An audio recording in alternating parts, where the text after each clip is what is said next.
Hi good morning friends, তোমরা সবাই কেমন আছো? আশা করছি ভালোই আছো। চলো আজকে একটা নতুন ব্লগ নিয়ে এসেছি, কেউ ভিডিওটা স্কিপ করো না, দেখতে থাকো আমরা কোথায় যাচ্ছি।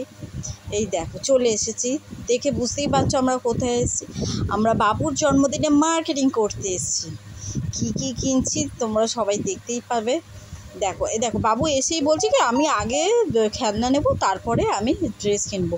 ওর বাবা ওকে বলছে নিয়ে টেনে টেনে নিয়ে যাচ্ছে, বলছে চলো আগে ড্রেসটা কিনে নিই, তারপরে তুমি খেলনা কিনবে। তা না, ও বলছে আমি আগে খেলনা কিনবো তারপরে ড্রেস কিনবো বলে ওই করছে দুজনে মিলে। তারপরে ও কি ওর বাবা একটা ইয়েলো কালার ড্রেস দেখছিল, যে ড্রেসটা কেমন লাগে ওকে, কেমন লাগছে দেখো তো ড্রেসটা কেমন, ইয়েলো কালার ড্রেসটা। শার্টটা ভাবছিলাম নেব, গরমের সময় হালকা হুলকি ঠিক আছে, তবু এটা নিতাম না, কারণ এতে দেখো বাবু চলে এসছে, দেখেছো ওর বাবা ওখানে জামা দেখছে, ও একা একা চলে এসছে খেলনা দেখতে। আবার দেখো সবাই দেখছে ওর দিকে, ওর বাবা কিন্তু জানে না যে ও এখানে চলে এসছে খেলনা দেখতে। ওর বাবা ওখানে জামা দেখে যাচ্ছে আর ও খেলনা দেখতে চলে এসছে। কিছুক্ষণ কী খেলনা নেবে বুঝতে পারছে না, কিছুক্ষণ দেখছে কোনটা নেবে কোনটা নেবে না, কোনটা ভালো লাগছে দেখে। দেখো না ও দেখে এবারে ওর বাবাকে খুঁজতে যাবে, কোথায় গেল। আমি একটু জুতো দেখছিলাম, জুতো নেবো ভাবছিলাম, কিন্তু জুতো কালেকশানগুলো আমার ঠিক ভালো লাগছিল না, ওই জন্য আমি জুতোগুলো আর দেখিনি, রেখে দিয়েছি, জুতো আর দেখিনি। তারপরে আমি চলে গেছিলাম বাবুকে দেখতে, বাবু কোথায় গেল, কেন একা একা কোথায় ঘুরছে। দেখো ওর বাবাকে খুঁজতে গেছে, মনে পড়েছে যে বাবাকে খুঁজে পাচ্ছি না, ও খেলনা দেখবে বলে ওর বাবাকে দেখে দেখো চলে এসছে ওর বাবাকে নিয়ে। খেলনা খুঁজে খুঁজে ঠিক বাবাকে খুঁজে পেয়ে খেলনা দেখতে চলে এসছে। ওর বাবার হাতে একটা বড় বন্দুক ধরিয়ে দিয়েছে, বলছে আমি ওটাও নেবো, সাথে ব্যাট বলও নেবো আমি, বলে সব তুলে নিয়েছে নিজের ইচ্ছা মতো। তো চলো আমরা বাড়ি গিয়ে দেখাচ্ছি কী কী সব নিলাম।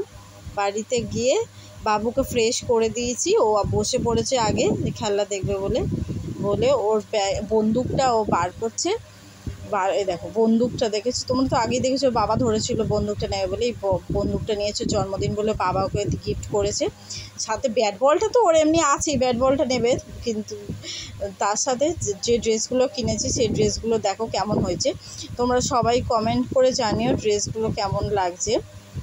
বেশি হেভি কিছু নিইনি, কারণ যা গরম পড়েছে হেভি পরানো সম্ভব না, ওই জন্য হালকার ওপর দিয়ে গেঞ্জি নিয়েছি। ভেবেছিলাম তো শুধু সবই স্যান্ডো গেঞ্জিই নেবো, তা ওর বাবা বলো শুধু জন্মদিনে তো স্যান্ডো গেঞ্জি পরাবে, ওই জন্য কটা গেঞ্জি এমনি নিয়েছি, নর্মাল ব্লু কালারের একটা গেঞ্জি, তার সাথে জিন্সের প্যান্ট, আর দুটো জিন্সের প্যান্ট হাফ প্যান্টই নিয়েছি, কারণ ওর খুবই লাগে, ও পড়তে টরতে যায় বলে ওর লাগে বলে দুটো এমনি নর্মাল হাফ প্যান্ট নিয়ে নিয়েছি। আর ইয়েলো গেঞ্জিটা তো তোমরা ওখানে দেখেছোই, ওর বাবা দেখছিল, ওর বাবার খুব পছন্দ হয়েছে বলে ও বাবা গেঞ্জিটা নিয়েছে।